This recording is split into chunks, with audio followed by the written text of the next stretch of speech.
Raw files, colors, different ways that different software handles it. Let's take a look at Adobe Lightroom, latest version as of February 2018. And here we have a raw file shot on a Sony a7R2. The colors have kind of been muted back because it's a raw file, and the whole idea of a raw file is that we're going to build on those colors, and it's nice to have this muted color look to let us build on it, same as log file within video. However, sometimes when you shoot a lot of files, let's say you've been to Little Johnny's football match, you've shot 1,000 raws, and you've got all the other people asking you for some pictures. Yep, perfect way is to go through the files, pick your best ones, and then edit them each individually. But if you haven't got time, another way of doing it would be to shoot JPEG or RAW on JPEG. But again, if you don't want to do that, you want to stick to RAW only files, there is a way to get that in-camera baked-in look directly into the RAW files. And the way we do that is, let's go into the Develop module.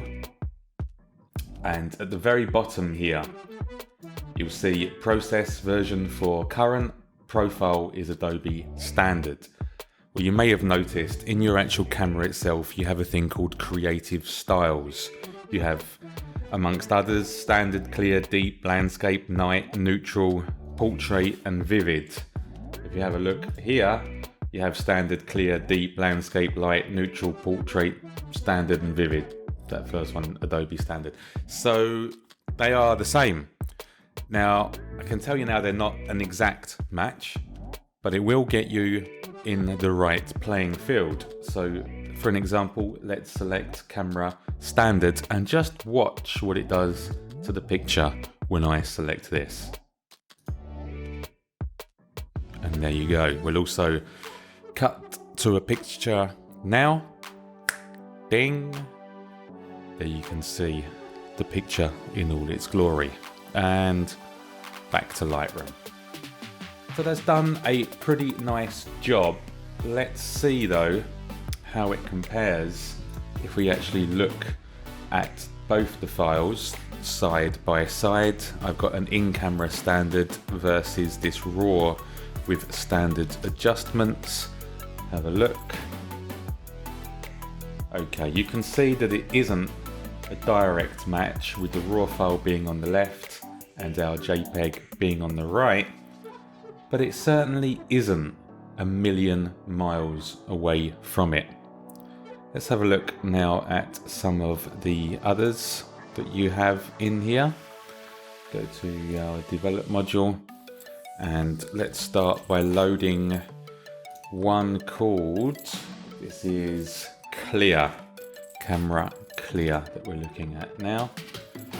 If we move on from this, the next one is Camera Deep, Camera Landscape,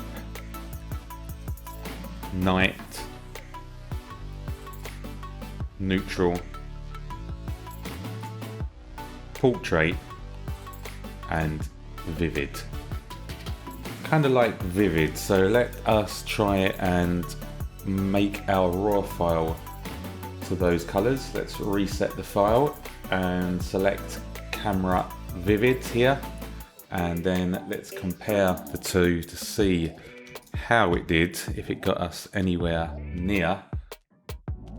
On the left is the raw file and on the right is the JPEG.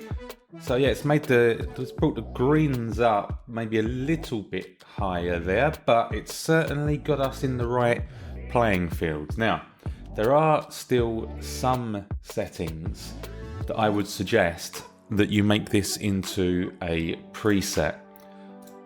Let's go back into our Develop module. There's a few other things that the camera does, and first and foremost what it does is it adds a little bit of sharpening. So let's do the same and set the mask 50, give it a general feel, adds tiny little bit of noise reduction, nothing special, and you could now set that as a preset. So as soon as you import your files in, they would automatically have that applied, and it would basically just give you that look of the baked in feel as if it was out of camera. Now, if this is your money shot and you have been in a tent for 5 days waiting for your perfect landscape shot, then forget all of this. Start from the very beginning and build your file up and edit it for hours. That's fine.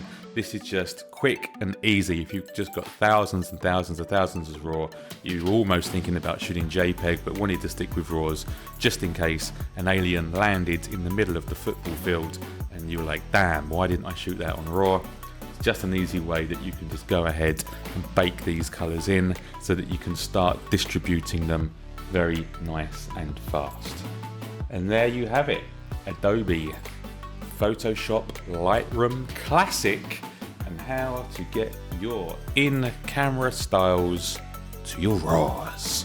As usual guys, it's been emotional.